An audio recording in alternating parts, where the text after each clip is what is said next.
Hello, everybody, and welcome into the 79th edition of Texas Longhorns Live. We really appreciate you guys being here. Please hit that like button. Please subscribe down below. And we are joined today by a guest from the Texas A&M voice of college football. Cam, introduce yourself really quick, and then we'll jump into the game.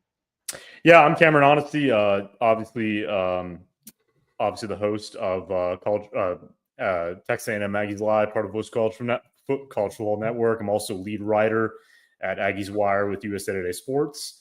Happy to be here, guys. Obviously, it's a big week for both programs, and yeah, a lot to talk about. Gerald, I'll let you start off with the questions. What are the questions you got for Cam?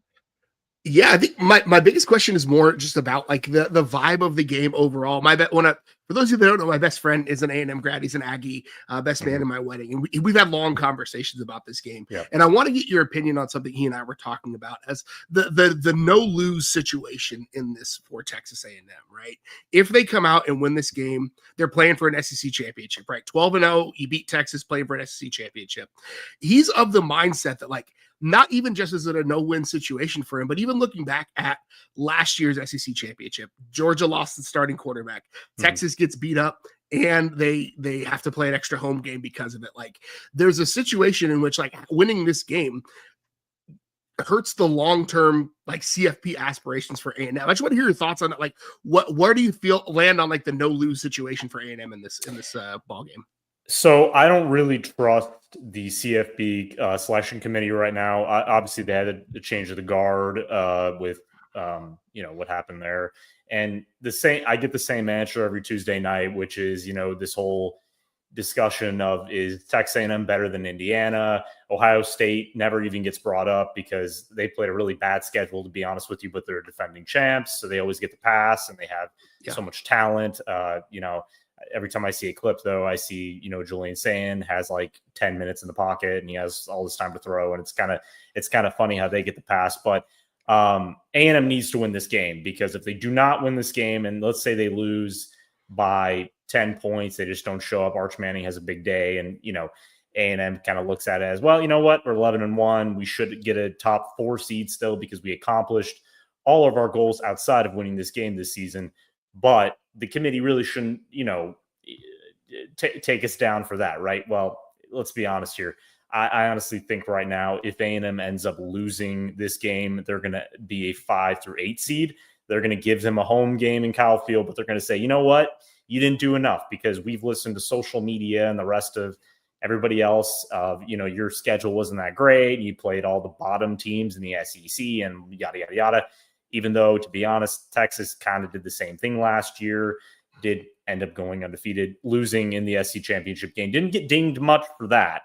But I do believe that, there was this notion, that when A&M was losing to South Carolina before that epic comeback, a lot of people, including to the guys in the booth, basically said, yeah, you know what, Mike Elko may just not want to play in the SEC championship game because he doesn't want to deal with attrition. And I'm like, okay, well, that's bull crap. But at the same time, I entered the week talking to my writing team and everybody else going, this game is going to be viewed as the standard rivalry. It's the same with Auburn, Alabama. Like, if one team's really bad and the other team's really good and they have CFB hopes, it's still going to be a grinded out match, because, you throw everything out the window when it's rivalry week, right? Because you look at this game, and if you're looking at Texas, for example, they have to win this game to have any shot at CFP. A lot of people said they have zero chance, but I think they need a ton of teams to fall this week to even have a shot. They also want it, but to be honest, I guarantee if you ask Sark, and I listened to some of what he said today, deep down, he's not going to say it out loud because they still have this game to play, but he wants to end 9-3. He knows that they had issues this year, and when they tumbled against Georgia the way they did, look, they're just not exactly the team he thought they were going to be. But if you end 9-3, you go to a decent bowl game, and you load up in the portal, and you go into next year, Arch Manning is coming back, you got all your weapons. That's what A&M was looking at last year, right?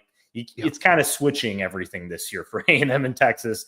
But to answer your question, I don't trust the CFP committee at all to give A&M a pass if they lose this game. And I really do think that they need to go to the SEC championship game and win, whether that's against Alabama, Georgia, Ole Miss, to have a shot at where they are right now, a top 3 to 4 seed.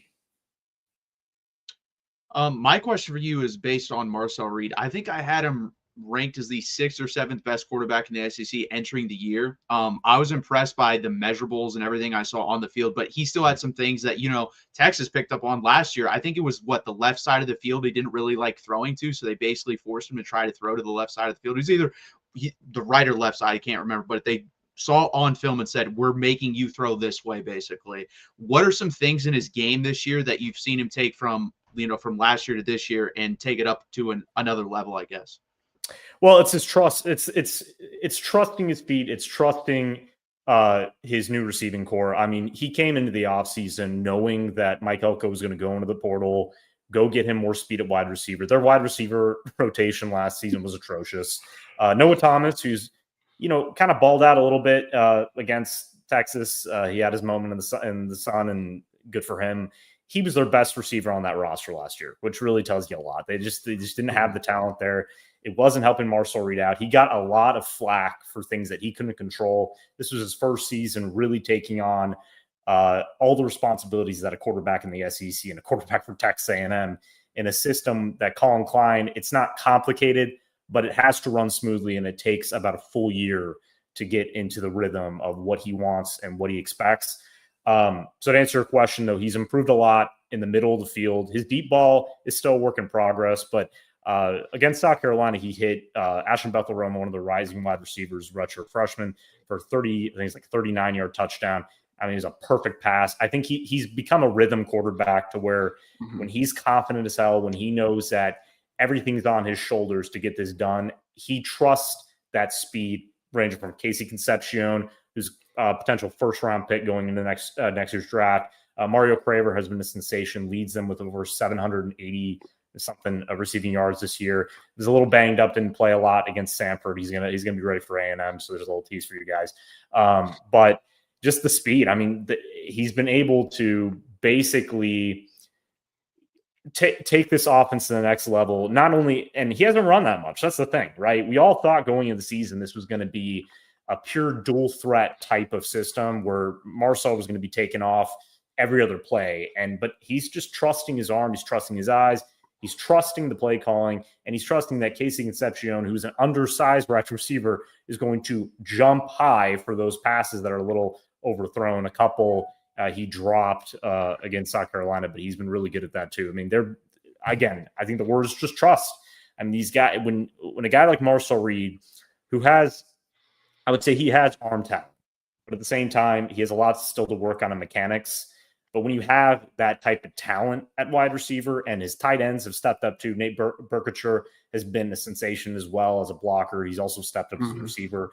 They've just got every type of weapon you can think of that a type of like Marcel Reed would need to take that next step. And I personally had written about it all summer saying, look, Arch Manning, to be honest with you, is a better thrower in some ways. I mean, he threw a pass. There was a pass against Arkansas, which was an NFL type of throw. And Marcel doesn't have that completely. He can get there. Right now, he's not. So he's not, I don't even call him the best player on this team. I call him, he's one of the top 5.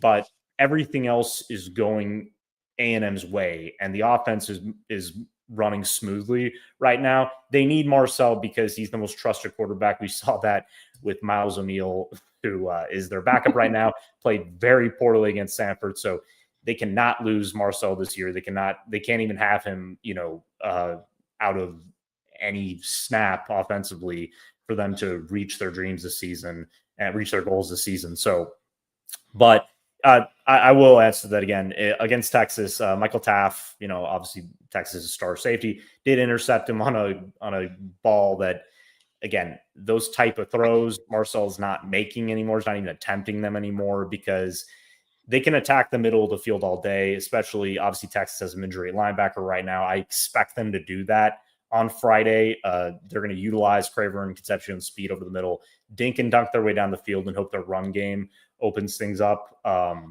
But yeah, he's just more comfortable. I think that's really the best way I can say it. I've been asked that a lot this season by a lot of people who probably doubted him, did not think he was going to have that great of a year, probably an average year. Obviously, he's having close to a Heisman year. He could be a finalist, but he's still a work in progress, though. I will say that. There's a lot that he can work on. the first half Marcel we saw against South Carolina, that does creep up sometimes. Like the mistakes, the overthrows, not working through his progressions and not taking that easy especially in hot reads. When the blitz is coming, he just kind of overthinks it. But when the rhythm is on, when everything's working, he's one of the best quarterbacks in college football. Yeah. And you mentioned, he doesn't hit that deep ball as much, and you don't need that when your wide receivers are just running past every defender on the field. Those guys are faster than geometry. But I want to talk about the running back situation, because a lot of the talk is Marcel Reed and Craver and Concepcion, but A&M probably has what I would put up against most running back rooms in the country. Ruben Owens, Le'Veon Moss are two of probably the premier runners in the country. Texas fans are still licking their wounds after the Ruben Owens flip a couple of years ago. So like what, in an offense that seems to be helmed by the pass, this is still a Colin Klein offense. So it's there's a heavy run feature. Mm-hmm. What does it look like to get all those guys going in a game? And how do teams even attempt to shut that down? Well, you have to commit to it. You have to have as many defenders in the box as possible. The thing is, though, Le'Veon Moss being out the last 5 games has still hindered this run game, which is crazy because they're averaging over 200 yards per game. Ruben Owens did not play against Stanford. He was a little beat up. They didn't want to waste any snaps against a FCS opponent. He will be ready to go for this game. He's taken that next step. We were all I was talking to Carter Carrolls at 24/7 Sports earlier this year, and we were really debating, this is a big year for Ruben Owens, even though Le'Veon Moss was coming back and going to be taking all those first team snaps pretty much, because, going into 2026, Moss will be off to the NFL. Owens is that guy. And we were all wondering, is he going to be that guy? Is he really going to take that step and show off that elite speed we've been seeing? And especially when I was covering him in high school, he's done it. And he really he went full bore against Missouri. I mean, had 2 touchdowns, had his longest touchdown run, I think, career run, I think like 50-something yards. He is a track speed guy and somebody who is starting to become a full running back in terms of vision, in terms of that upfield agility. He's breaking tackles. He's not just falling down when first contact comes. He's going to be a focal point in this game. Le'Veon Moss is probably not going to play in this game. Mike Elko did say today, now he could be just saying that. He said, we'll see. But I think their goal for Moss is to be 100% healthy, not 85% healthy in a game where they think they can get by with just Owens. Jamarion Morrow, their freshman back, who's played really well this season.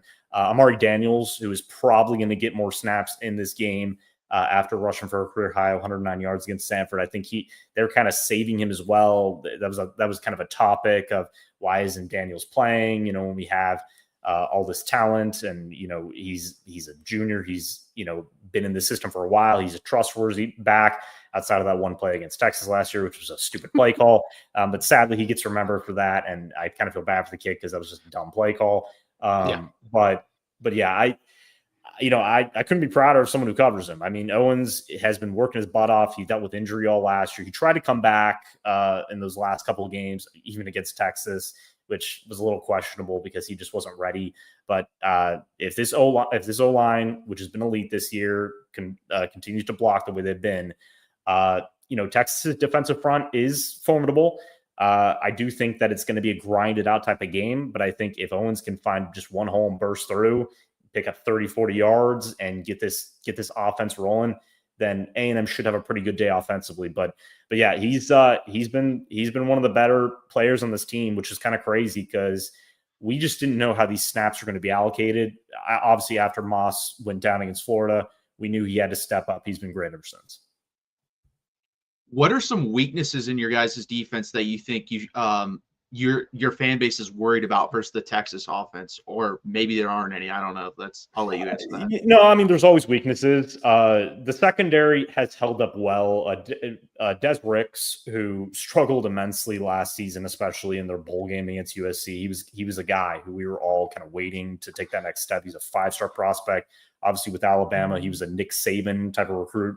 We all kind of thought, well, if he's a Nick Saban recruit. Nick Saban obviously was a secondary master and turning those guys into NFL corners. He's been great this season. He's one of the best corners, I think, really statistically in the country.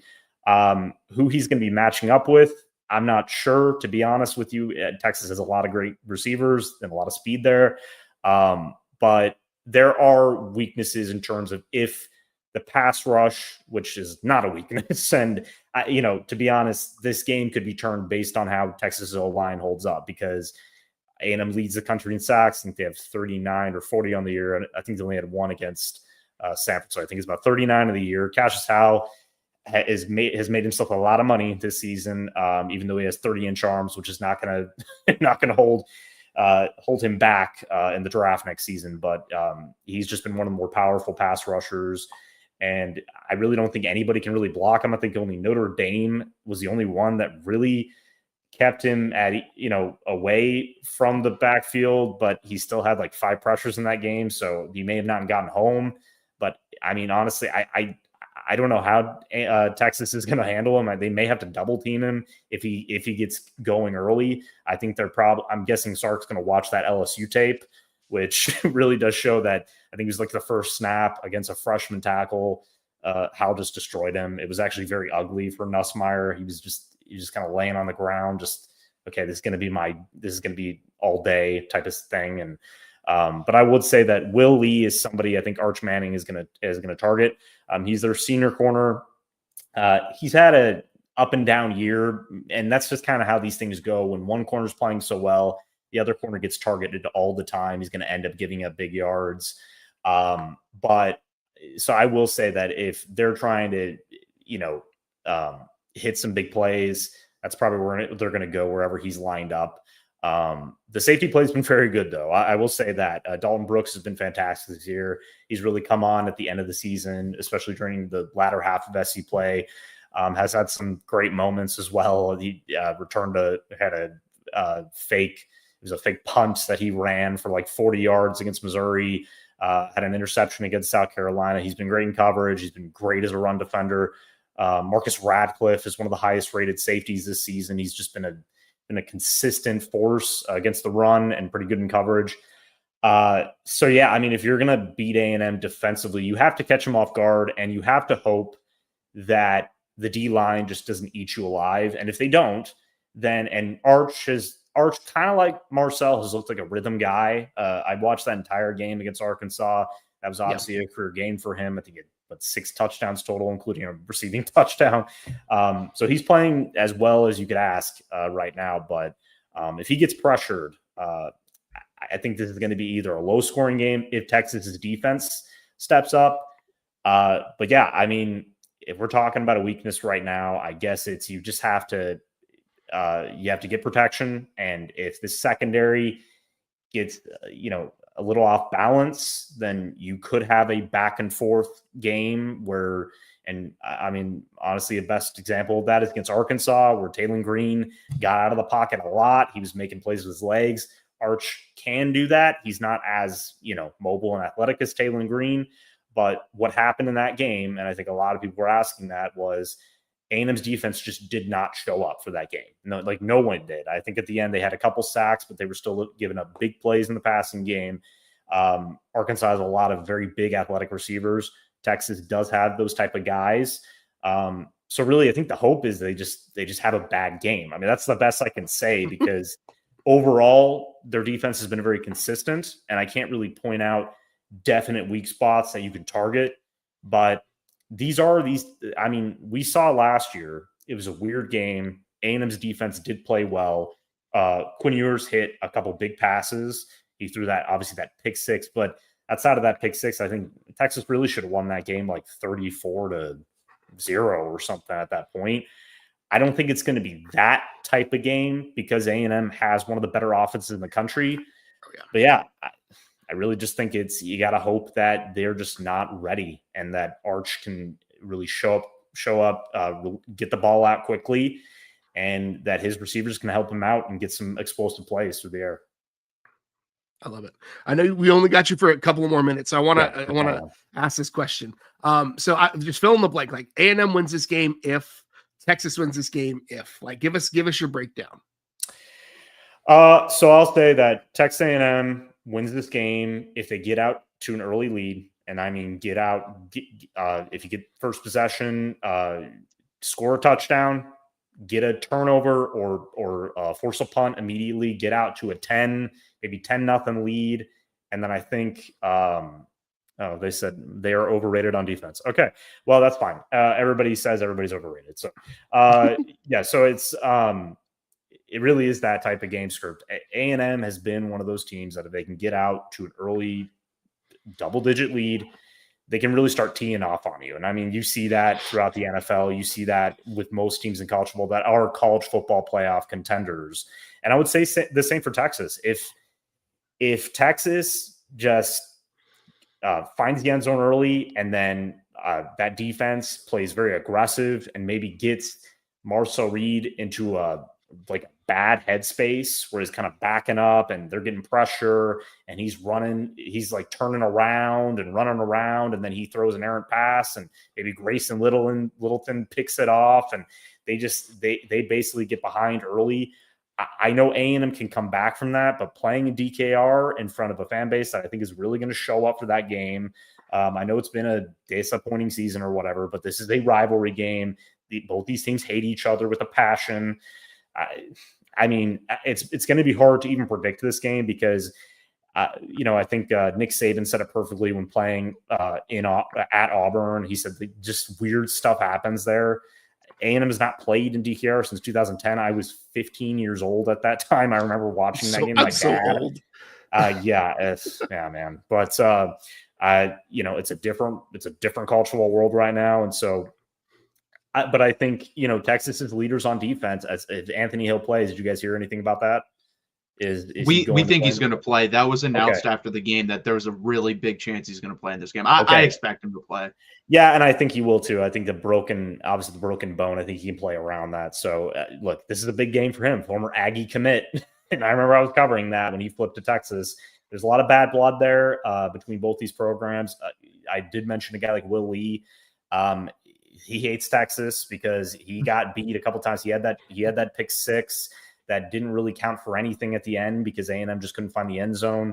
Obviously, Amari Daniels wants a little revenge for the way he was getting made fun of for about a year.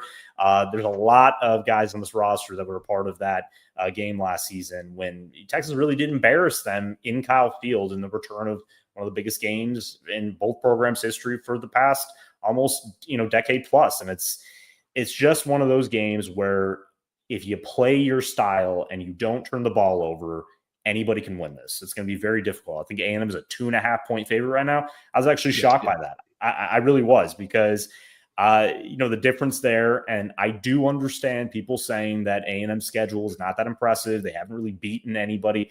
They did beat Notre Dame, who just beat Syracuse 70-7 the other day. That's one of the main reasons that A&M is considered a contender because of the early wins. I get that beating LSU and Arkansas and others is not that impressive. But, Texas had the same type of win against Arkansas, to be honest with you, even though A&M only won by 3 points. But it is just one of those weird SEC seasons where we can't really dictate who is the elite team. I think Georgia's good, but they have weaknesses too. I think they've been consistent, but I think the way they beat Texas was honestly the way that this game's going to go. Kirby Smart hates Texas. Kirby Smart's always going to pull out all the stops to beat Texas. He loves beating them. It's just a thing. I could easily see Georgia having a bad game soon because he's not playing Texas, not playing somebody they really just wants to beat in the ground. And these coaches are all weird that way. But I think Mike Elko has been preparing for this. He even said today, we've been ready for this game. And I mean, that was kind of funny for all of us who cover this team because, they always say we're not looking ahead. They said they were looking ahead when they were playing South Carolina and they were losing. They probably were because this is a huge game for them, not just because of implications for postseason and for the championship game, but it's bragging rights for the next year. And again, these guys, think about it. I mean, like I said, this game has been played since 2010. This is new to all these guys, all of them. They were little kids when this game was last played, in Austin. So it's going to be a fun one. I'm excited for it. We'll be covering throughout the week. It's going to be interesting to do the comparing stats article I do every week because I get to do a deep dive into Texas because they're, they really kind of They are their record. You know, I think Bill Parcells said that you are what your record says you are. And so they're a very good team. They have had moments of weakness and they haven't shown up in areas they should have. But, you know, it's going to be fun, man. And I'm glad I could be here. I don't know if I was great tonight. I'm a little tired. I have, a lot going on, but yeah, it was fun to catch up and fun to preview this big matchup. Before we get you out of here, though. Yeah. Oh, go ahead, Jerome. Go ahead. The line you got to use when people bring up the strength of schedule thing is what I did last year. Is Texas's strength of schedule suffered because Texas can't play itself? Just drop that one on there, and it helps, right? That's if Texas A&M played itself at strength of schedule, it would be much better, right? Yeah, and it is funny because I do, I've been asked that, like, well, what if they played Alabama? What if they played Oklahoma? I'm like, well, I don't know. So what am I supposed to say? That do they forfeit games in front of them because that's who they have to play? It's a really stupid discussion. They have a very tough schedule going into next season. So, but here's the thing I always say: like if some of these teams that are predicted to be good next season and they end up being crappy, and A&M plays them and beats them, it's the same thing over and over and over. And I will say this: Texas, in terms of the CFP, I was asked the other day. In terms of them getting the CFP, do they deserve it if they beat A&M? I think they're in the discussion. They did beat Vanderbilt. They did play Ohio State, the toughest anybody has this season, in an opening game that's really weird. And Arch just wasn't himself yet. Look, I get that A&M, because they showed up from start to finish, that's why they are going to the CFP. That's why they have a chance to go to the SEC championship game.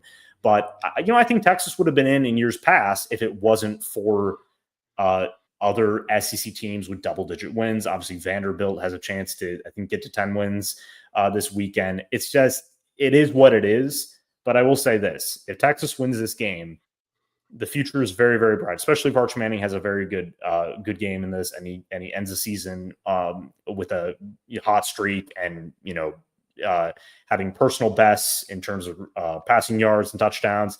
Look, that's going to do a lot for his confidence. If they fix their offensive line next season, they're going to be a force. I just wouldn't rank them number one because I think that's a curse for that program. So I just wouldn't do that. I'd rank them like number 5, and I think Texas will probably win a championship. So that's just me. But yeah, it's crazy though. It's a weird time, right? I've been saying that for the last month. Every time A&M's keeps breaking these barriers down, winning in LSU, winning in November, winning all these games. This is the last one they need to accomplish to go 12-0 and really, solidify what has been a historic season. So I know you said it was hard, but we got to get your prediction for the game. We got to get, cement it in. Okay. What do you think the score is going to be? Yeah, I'll be doing this tomorrow on our show. And yeah, I'll probably change it. It's been difficult. Like I said, we're waiting for the injury report tomorrow to see if Moss actually plays. But I don't expect him to. I think A&M's going to be ready for this one. I think that their defense specifically is going to wake up for this game. I think that they've been preparing. And I think that's one of the reasons we saw during the Sanford game. They were up, I think, 28-0 with maybe 2 to 3 minutes left in the first half. Elko removed every starter, every single guy. He put every single – there were guys in there. Preston Landis is a transfer running back I'd never seen in my life. Like everybody on that roster that doesn't have starting rotational snaps in big games was not playing. So he knew we need everybody 100% healthy. We need our key guys to just lock into this game completely starting on Monday. Sorry about that, guys. You're good. Long day. But yeah, I do trust them, and I trust this defense. I trust this pass rush specifically from what I've watched from Texas this season. They did a better job against Arkansas. Arkansas's defense is not good, so I'm not going to say like that's really a benchmark of improvement. They did a better job with some of their blocking and focusing on some of Arkansas's better pass rushers. I don't know what they're going to do there. If you double team Cassius Howell, you're going to have to deal with Albert Regis. You're going to have to deal with DJ Hicks, and you're going to have to deal with Tyler Odietum, who is having a great season as one of their rotational defensive linemen. He's kind of a freak right now, and probably somebody in the NFL draft is going to steal in day 2. But I'm going to say Marcel is going to have a great game. I think that he's going to lock in. I think that he will have probably a quarter of struggle, maybe in the starting, in the first half. I think this run game is going to get going. I think the O-line is going to block up pretty well. I do worry about if Anthony Hill's back and healthy enough. He could mess with Marcel a little bit. I think it will, but I think Colin Klein will change things up if needed. If they are struggling in an area, he's been shown to be very versatile in that aspect. So I'm going to make it close, but I think A&M is going to win the game. Probably, let's say 28-24. That's what I'll say. But I could easily change it at the end of the week. Yeah. I could easily flip that with Texas. I just don't know right now, but I'm just confident in the way A&M has played, especially, and I'm really saying this because of the way they came back against South Carolina. I think that showed immense toughness and focus and culture and everything that Mike Elko's been building. One of the reasons he got this extension. I think this team is just built different completely, and they're a completely different unit than they were last year. I didn't give A&M a chance against Texas last season. I just didn't think it was going to be that weird of a game.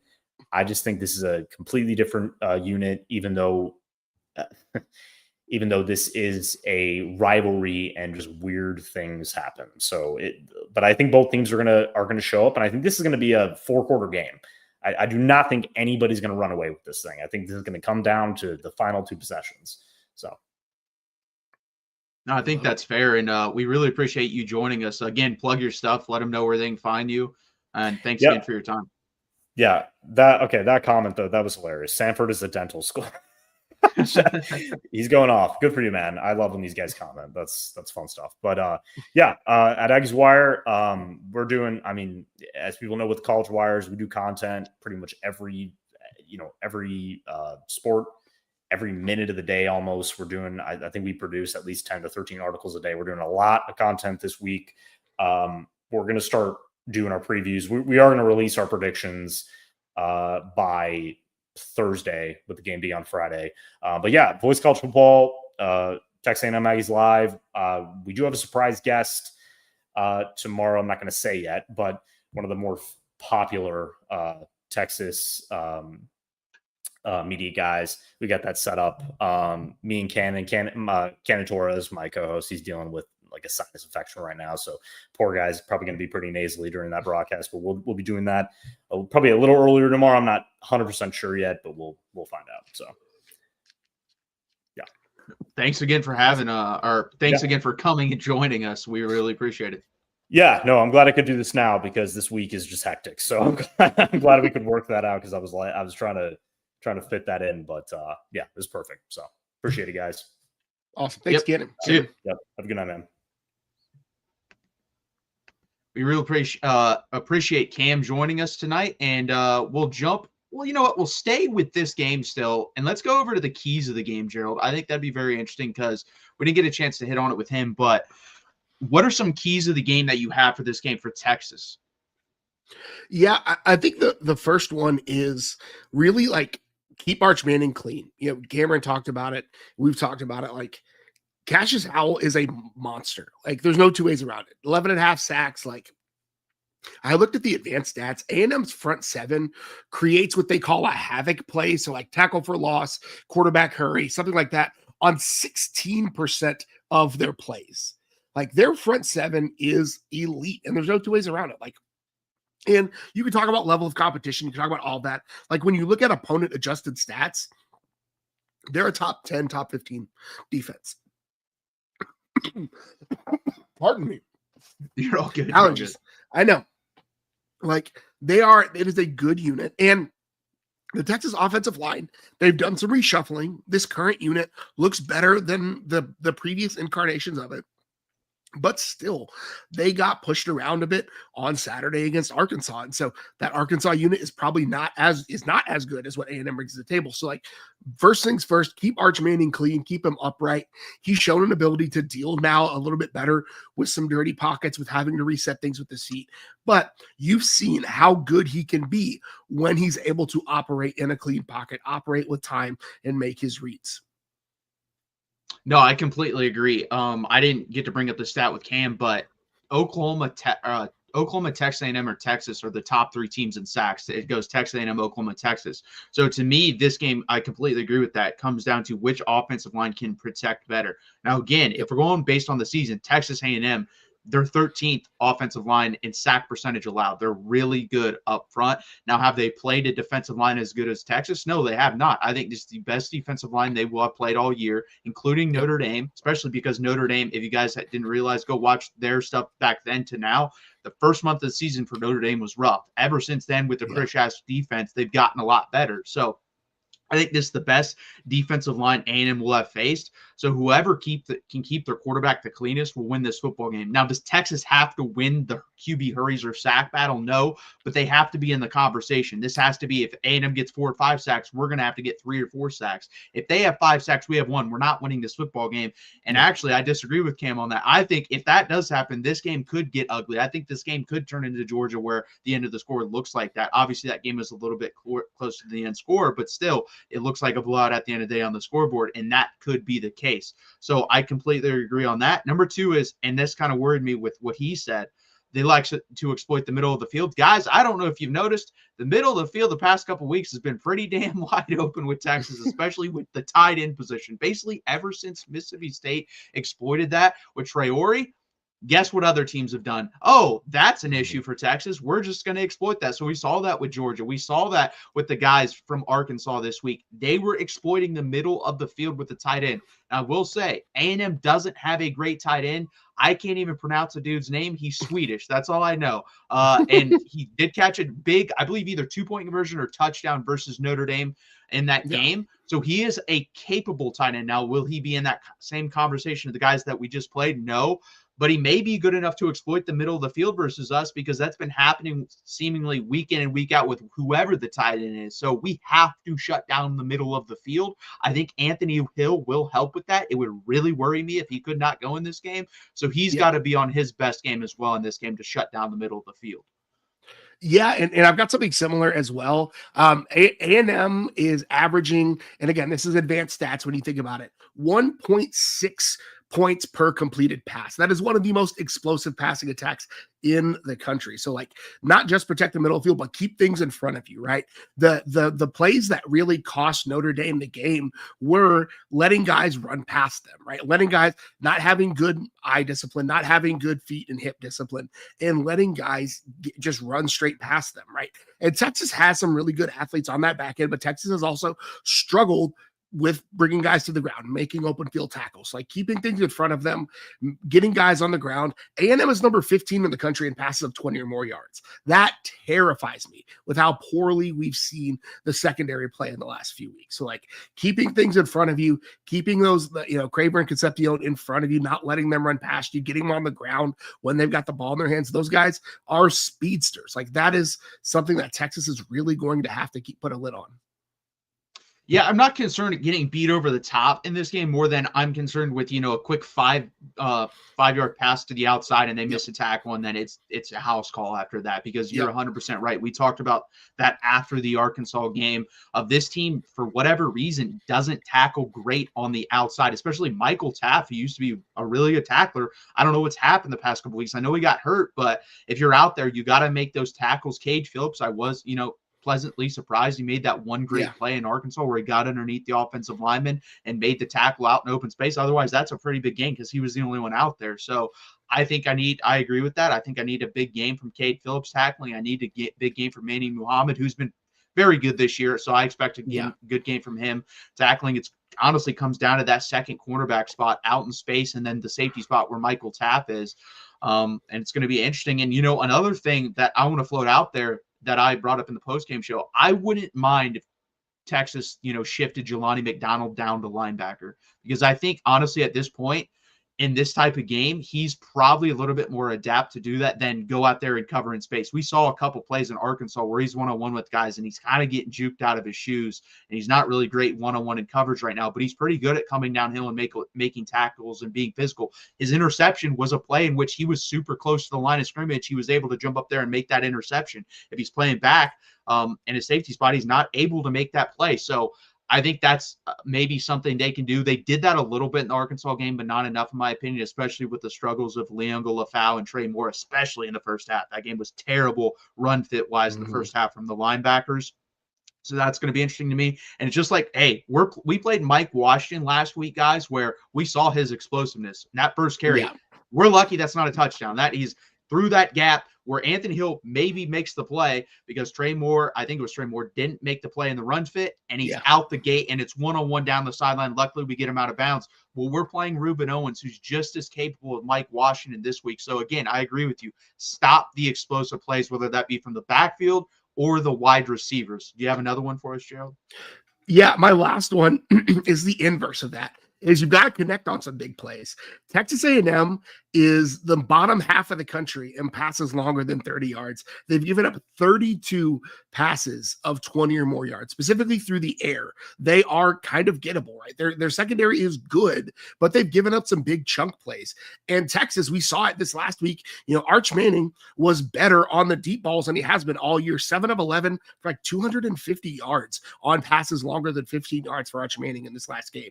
Now, Arkansas did have some deficiencies at corners as far as speed goes, but ultimately, if you can connect on a couple of those chunk plays and get A&M playing on the back heel, force Marcel Reed to not be able to use his feet as much, force them away from Reuben Owens, force them away from that potent running attack, that is a recipe for this game going Texas's favor. Texas is going to have to, and I hate saying this about A&M because it hurts my Longhorn elitism, but Texas has to be able to run the underdog playbook in this one. They have to connect on big plays. They have to take some risks and really capitalize on them in order to win this game, because frankly, A&M's got the better squad this year. I'm not unafraid to say that.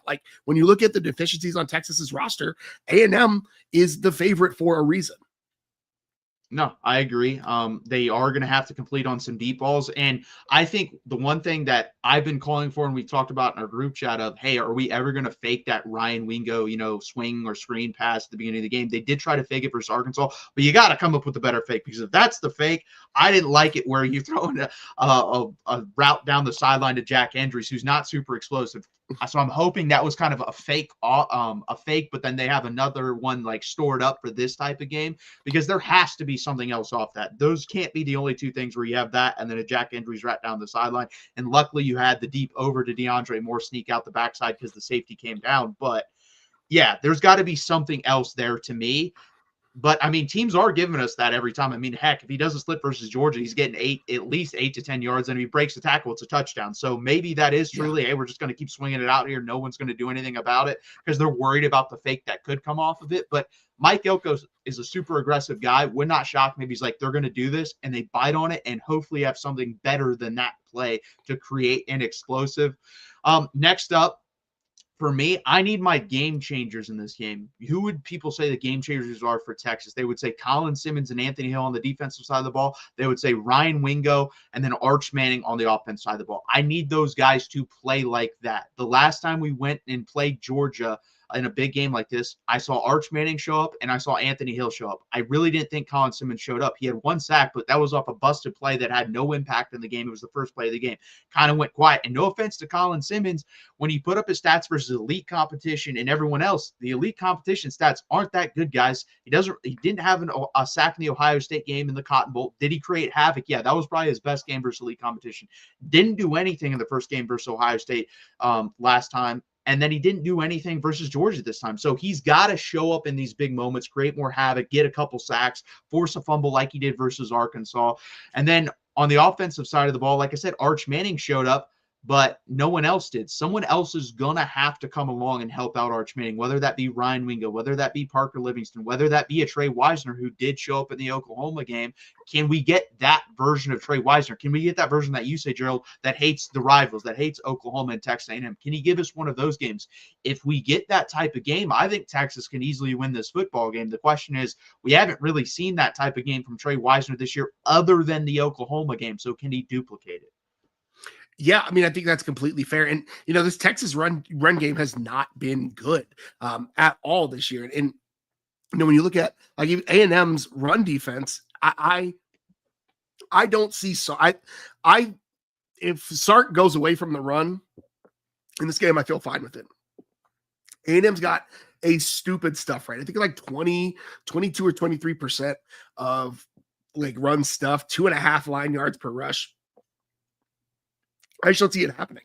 So you don't want to be one dimensional. You want to be able to get those things going. But ultimately, A&M's got a good front, and Texas just hasn't shown it against that level of competition, and even against worse competition. Arkansas is a terrible run defense. Texas can do jack against them. So, like, I think Texas is who it is at this point, and that's fine. They just have to find ways to manufacture those yards elsewhere, right? Which is why that swing pass. Again, I would love to see them go. If you go watch the Georgia game, like, or go watch the Arkansas game, that pass, like, everybody bites on that swing. Like, if you've got DeAndre Moore running down the sideline, and you've got Emmett Mosley running down the sideline, they're probably going for 6 on that play. So, like, there's an opportunity there. But ultimately, like, I have low hopes for the run game in this game just because we're in week 12. This is who Texas is at this point. So, like, it is what it is.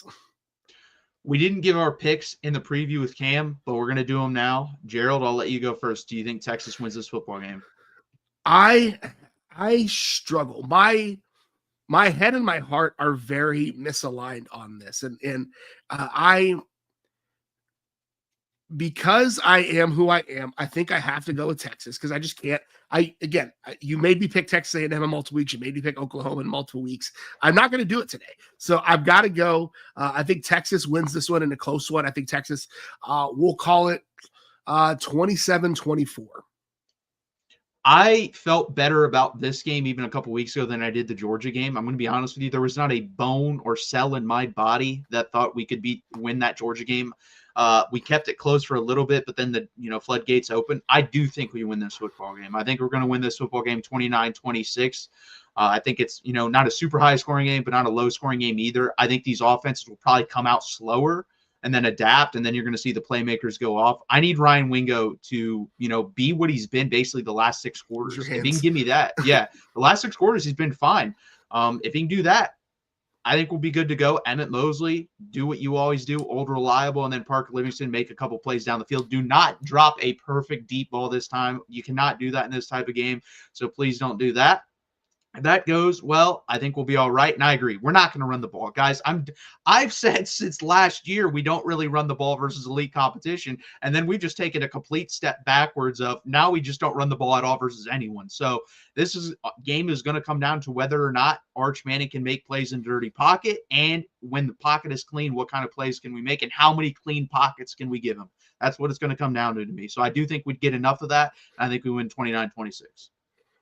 We both got 3 points. I think we're pretty close on that. Again, guys, please hit that like button. Please subscribe down below. I really appreciate it. What to say? Brooks and their secondary can be beat. Yeah, I agree. I think their secondary is the weakness of this team. Again, though, that doesn't matter because if Cassius House is coming off the edge free or they're dominating the interior, it doesn't matter. It will turn into the Florida game. There are guys open in the Florida game. We'll go watch the All-22. There are guys running wide open down the field. Doesn't matter if your offensive line gives you 2 seconds to throw the football. So that's the thing. Can we just create a stalemate at the line of scrimmage? That's all I'm asking. I'm asking for like the Oklahoma game. We didn't dominate them up front, but they didn't dominate us up front either. It was just came out the wash. If we do that, we can win this football game. Get the ball out fast. Let Arch operate from the pistol or from the shotgun. Like, let him get the ball out 3 steps and go. Like, it's the longer developing plays are not going to beat here on Saturday. That's for sure. Or Friday. That's for sure. Can we can't give up a fake punt or onside kick? No. And I don't think they'll do that. I actually could see us doing a fake punt or something. I don't think we do an onside kick, but I could 100% see we're on like the 45-yard line, our 45-yard line. We fake a punt on like 4th and 1 or 2. I could see that. We'll have to see about that though. We definitely would need that's the thing. Special teams in this game could be pretty important because Terry Bussey's explosive on their end and Ryan Niblett obviously is explosive on our end. So that could play a factor as well. Both punters should spend the entire day. If they have to punt, just kick it straight out of bounds. Like that is a losing scenario for both teams. Just kick the ball out of bounds. Well, do what Georgia did where they're like, just kick it as high as you can. I don't care if it goes 35 yards. He's not going to touch the ball. Giving up a short field is better than giving up a touchdown to Terry Bussey because he'll do it. Like Texas wanted him for a reason, right? Ryan, it is better to give up a short field. Georgia proved it than let Ryan Niblett kill you on one. 100%.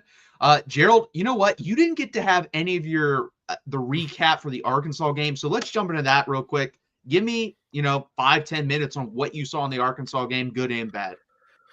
Yeah, I think you got to start with the good. Obviously, everybody's talking about Arch Manning. Like this is Arch Manning is turning into like what we thought Arch Manning was going to be. Like very impressive outing from him.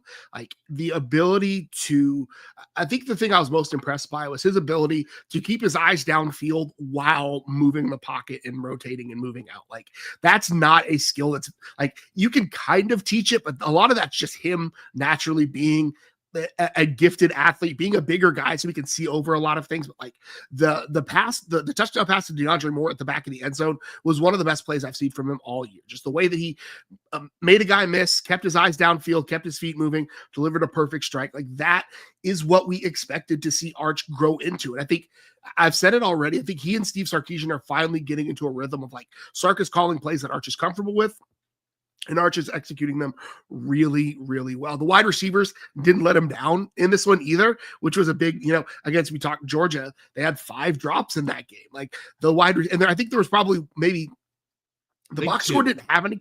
Yeah, the box score didn't credit anybody with drops, but there are at least 2 drops in that game, which is fine. That's either here nor there. But like Arch Manning can be who we think he is if Texas gives him help. And he doesn't need a lot of help. He doesn't need it would be great to have an offensive line full of 5-star NFL guys. I'd love that, right? But he's proven that if you give him a little bit of time, if you give him some space, if you give him 3 or 4 seconds to make some reads, he can get it done like that. The wide receivers were great in this game. Arch was great in this game. Super impressed with that. I've given up on the Texas running game at all. Like it's just not going to be a thing. It's fine. And we have to be okay with that. I think we also have to be okay with the fact that like, I don't know if CJ Baxter is going to have a future in Austin.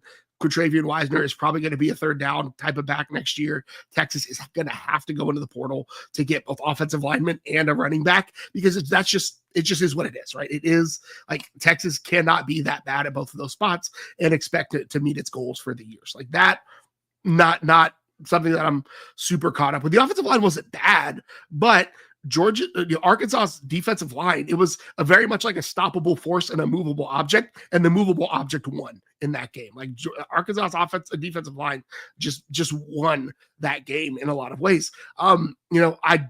Defensively, I didn't love the chunk plays. That was something that like I listened to the game initially. Craig Way continues to be the GOAT, right? We love Craig Way, but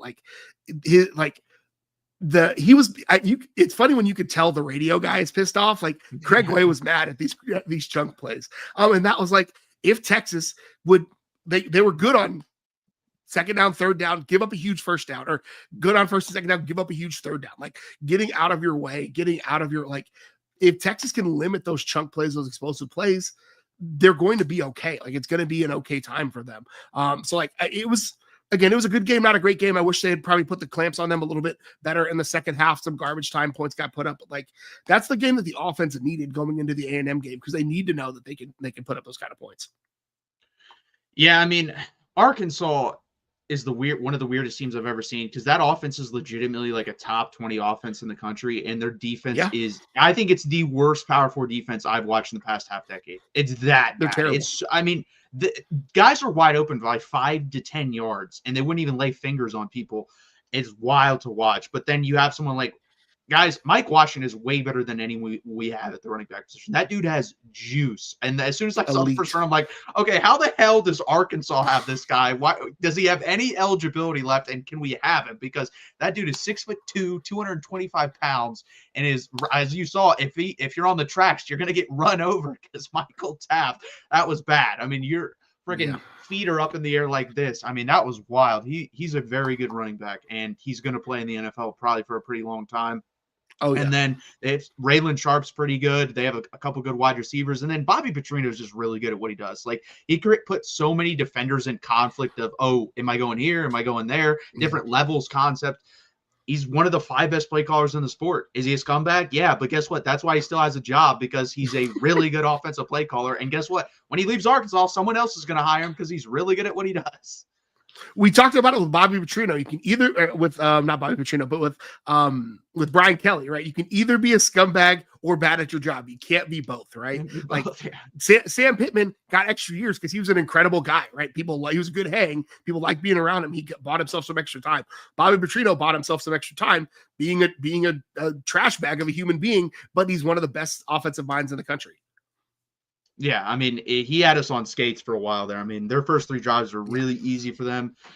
Taylor Green, obviously, you see the highs and lows. That was listen, that was actually the one play call I did trust Bobby Petrino, and I think he might. I'm not even going to say like I really think this could be a possibility. He did that on purpose because he knew what Taylor Green was going to do, so he could put the backup in because Jalen Green was not hurt. I saw that as soon as they said it's his hamstring, and then he stood. I'm like, no, he got benched. That was a soft benching.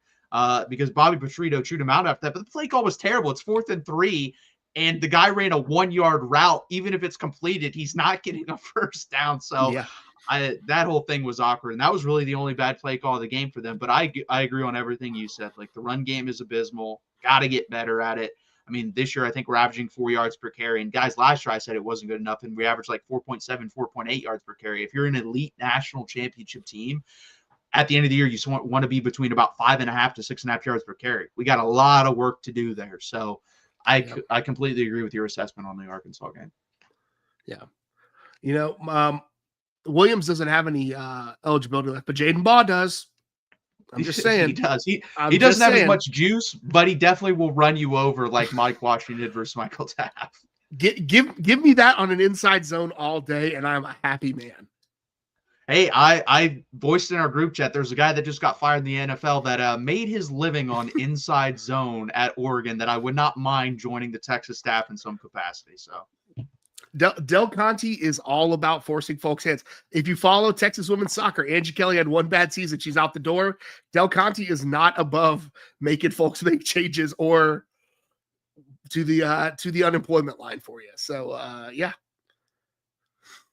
Next up, and again, guys, please hit that like button. Please subscribe down below. I want to throw this question out there because I've seen this. I made the comment to someone in our comment section. I don't know who they were a fan of, but they said Marcel Reed was going to have a big game versus Texas, and he's better than Arch Manning. And I said, I think Arch Manning's a better quarterback. And we'll get to the stats because they're pretty similar. But, Gerald, I'll let you start off with this one first. Do you believe Arch Manning is a better quarterback than Marcel Reed?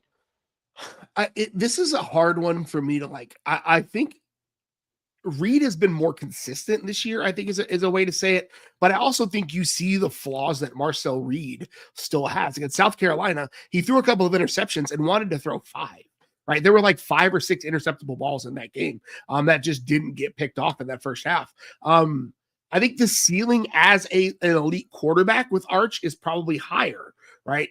I think that is, we see what Arch can do on downfield passes. We've seen Arch kind of growing into that.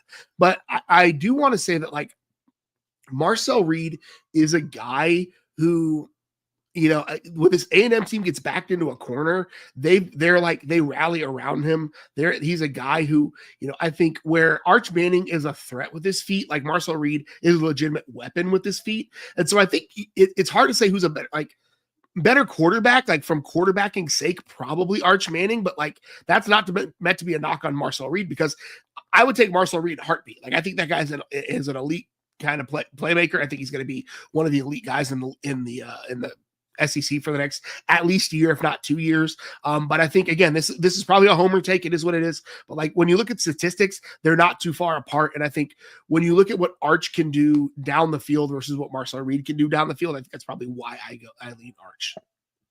No, I think that's completely fair. I would say I was slightly higher than most people on Marcel Reed. I had him, like I said, 6th or 7th preseason in the SEC department. So, and I like him. I think he's a good, solid quarterback. But Texas Homer posted this today, and I think it's super interesting stat. So Arch Manning has an O-line with the 115th pressure rate. Reed's offensive line is 24th. Arch Manning's run game is 101st in yards per carry. Reed's game is 26th. So Marcel Reed has a lot of help around him. That doesn't make him a worse player. This is the thing. Like I heard this actually pretty recently. Like, would you knock Joe Burrow for having Jamar Chase and Justin Jefferson? No, because I watched with my eyes and I saw where the ball placement was with those guys, and it was basically perfect. He basically handed them the football where they needed it to be. And I think Marcel Reed, obviously, he's not that, but he's a good, capable quarterback who does a lot of work when the play breaks down. He's able to escape and make plays with his legs. I would say Arch Manning is a more physical runner. Marcel Reed is a more athletic type of runner, make guys miss a little bit more. I think Arch Manning is probably better with the deep ball, but I think Marcel Reed might be better with like the short game. And that we've seen Arch Manning miss the short game consistently. He missed another one versus Arkansas where it's a mesh concept and he just misses. That is, for whatever reason, that is the one route he does not hit. If it's within 3 to 4 yards of the line of scrimmage right in front of his face, he throws a rocket. And I don't know why. It's just something in his brain that makes him do that, and it's a rocket every time. And it's always going left to right, which is the weird thing. I think I don't know if I've seen him go miss it right to left, but left to right. For some reason, he can't hit it. The only one, you're right. The only one I can think of going right was the Ryan Wingo one versus Ohio State. That was the only one where it was out in front of Ryan Wingo. But yeah, most of it is left to right. And I don't know why that is, but Marcel Reed's hits those layups better than Arch Manning does. But Arch Manning hits the downfield. I think they're pretty similar in their intermediate game. I think, honestly, guys, when you're ranking, it always pisses people off because let's say I have Arch Manning is the 4th best quarterback, and then Marcel Reed is the 5th. I just think they're in the same tier at this point as quarterback. I would put them in the same tier. How you want to order them in that tier is up to you. But in my opinion, in the tier 1 of the SEC quarterbacks, I only have 2 guys. I have Ty Simpson. I have Gunnar Stockton. I think Arch Manning or I probably have Diego Pavia up there too in tier 1. But then tier 2, I think it's, that's the thing. I'm a maybe on that. Tier 2, I think it's Arch Manning, Marcel Reed, Joey Aguilar at Tennessee. If you want to put Diego Pavia, he's like my teetering guy. If you want to throw him in tier 1, tier 2, I don't care, but he's somewhere in there. So I think they're both really solid options. Do I think Arch Manning has higher potential than Marcel Reed? Yes, because of the wow throws, the throw versus Oklahoma out of his own end zone, the throw to Ohio State in cover 2, beating the safety there with the ball with Jack Endries. Those type of throws, I don't think Marcel Reed is capable of, and he may not be capable of because there's not many guys capable of. So I would take Arch Manning, but I do think it's a real and honest discussion you can have. Yeah, I think it's fair. And again, I like your tiers discussion because I think, neither of these guys I would kick out of bed, right? I would love to have either of these guys. And I think Marcel Reed has benefited from having a better supporting staff, or at least a more consistent supporting staff when it comes to offensive line, when it comes to the running backs. I think early on, especially early on, I think A&M's wide receivers were heads and shoulders above where Texas's was. And I think if either of those guys is on Texas's squad, they're probably wide receiver 1 at this point. It's like, I think Marcel Reed and Arch Manning are at similar places, and I think Marcel Reed has had the benefit, and this is not a shot at Marcel Reed. A&M is a much better constructed team than Texas is right now.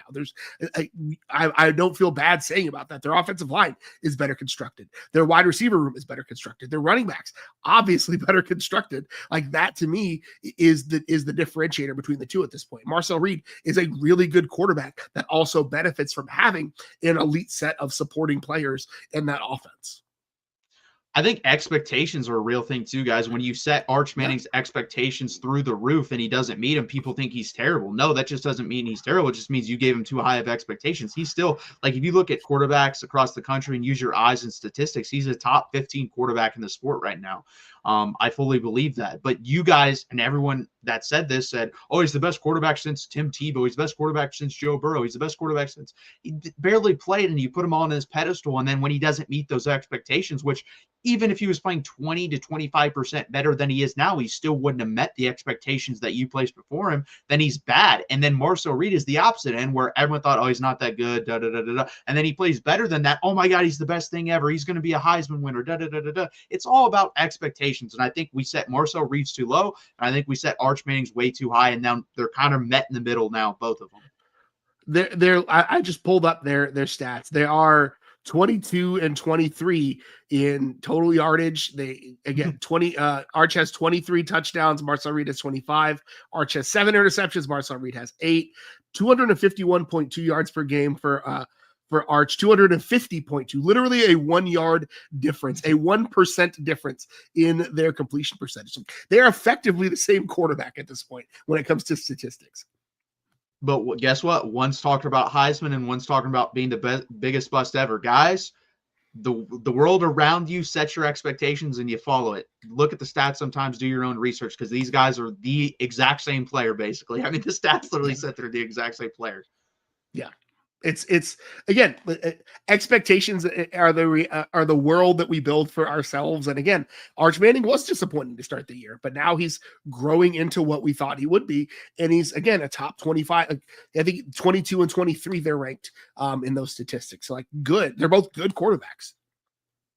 Yeah. Again, guys, please hit that like button. Please subscribe down below. Let us know who you think's better, whether you're a Texas A&M, Texas fan. Let us know that as well. Again, hit the like button, subscribe. We really appreciate it. And let's jump over to our picks. I didn't keep track, Joe, but I think that's a good thing because these are the last week we're doing these picks. So we're in the dark here. We're just going to go blind and see who's better at the end. Let's talk about this game first. The Egg Bowl, which is the first game on Friday. I'm kind of surprised by this line. Mississippi State at home, but they're getting 7 points. I thought Ole Miss would be favored a little bit more here. So, Gerald, I'll let you start out first. Are you taking Mississippi State +7 or Ole Miss -7? All of the uncertainty around Lane terrifies me with this game. But I still Mississippi State just feels so snake bitten. Like it's hard for me to pick them on anything just because they feel like Charlie Brown when they keep moving the football out of his way. So I hate this pick, but I think I'm going to Ole Miss.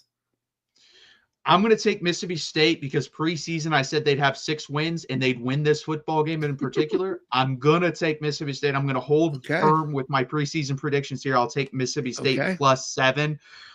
Let's go over to the other game before our game on Friday. Georgia versus Georgia Tech. Georgia Tech coming off of a loss, getting 13.5 points. I believe this game is in Atlanta now, so no home field here. This is just straight up 13.5 points on a neutral field. Gerald, who are you going to take in this football game? I think I'm going Georgia. I think Georgia Tech's defense has been pretty terrible as of late. And I think you can't effectively build the whole offense out of Haynes King and Jamal Haynes, and really more Haynes King than Jamal Haynes, and really expect to beat Georgia. I think folks talk about how much Kirby loves to beat Sark, but being able to win your own state probably means just as much to him. So I think I'm going to go Georgia in this one. Yeah, I agree. I'm taking Georgia. I think Georgia started to get the rhythm right before the Texas game. I think the Mississippi State game, you saw what Georgia's capable of. They did it versus Texas. Obviously, with Charlotte last week, but I think they're going to beat the crap out of Georgia Tech. I don't think Georgia Tech's that good of a football team, guys. I think they've been overrated the whole season. I think basically every team in the ACC has been overrated because you have to kind of fill a slot there. So I'm going to take Georgia to win this football game and cover the 13.5 points. Yeah, the ACC is pretty terrible. Let's just be real here. Yeah, and they may get 2 teams in, which would be horrendous. They do not deserve 2 teams in. They should only get 1 team in. Somebody gets an extra bye. Yeah, they do. Ohio State versus Michigan. This line has moved down. Kind of surprising to me. I know Michigan's won the last 4 games, but the line has moved towards them. They're 10-point underdogs here at home. Who are you going to take in this game, Gerald?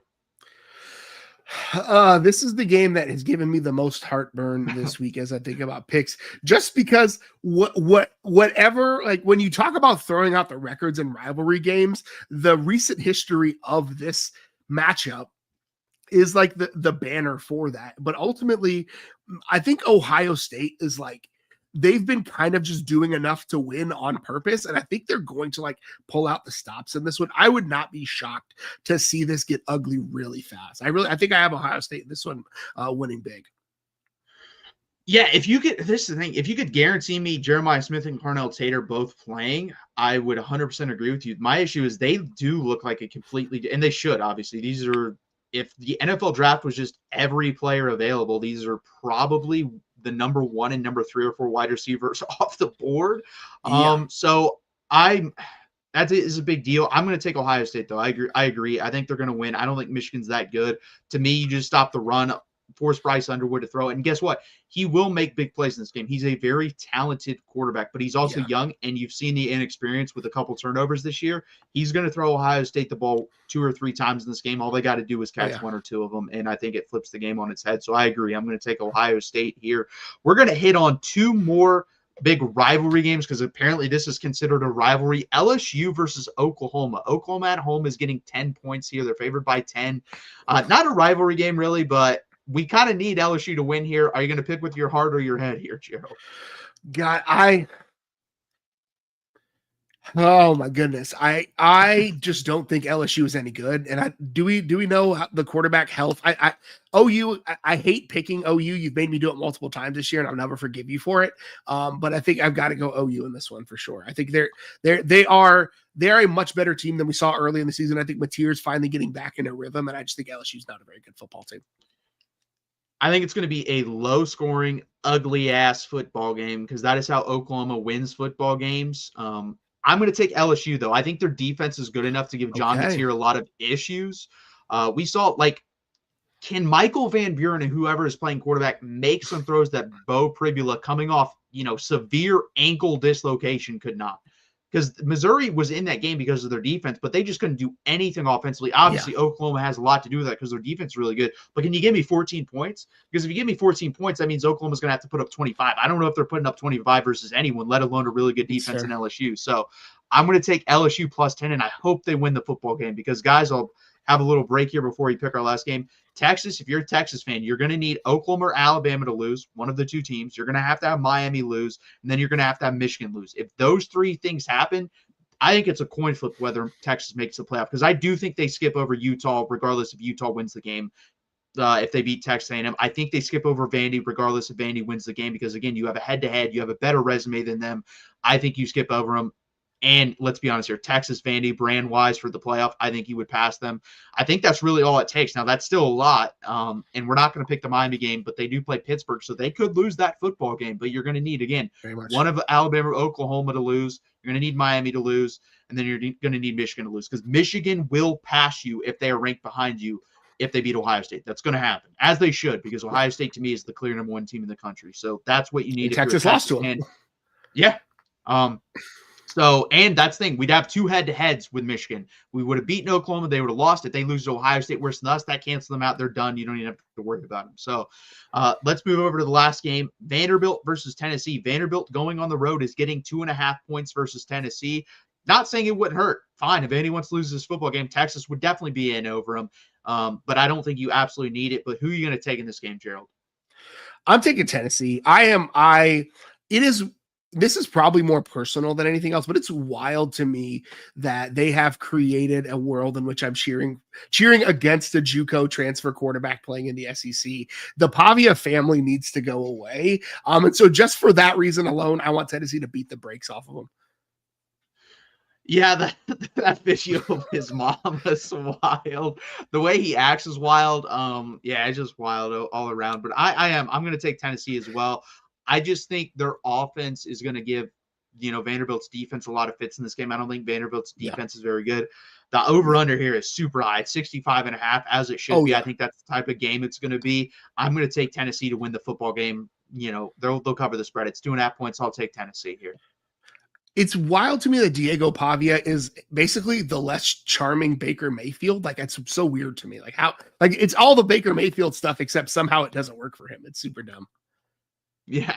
Again, guys, please hit that like button. Please subscribe down below. We really appreciate you guys joining us.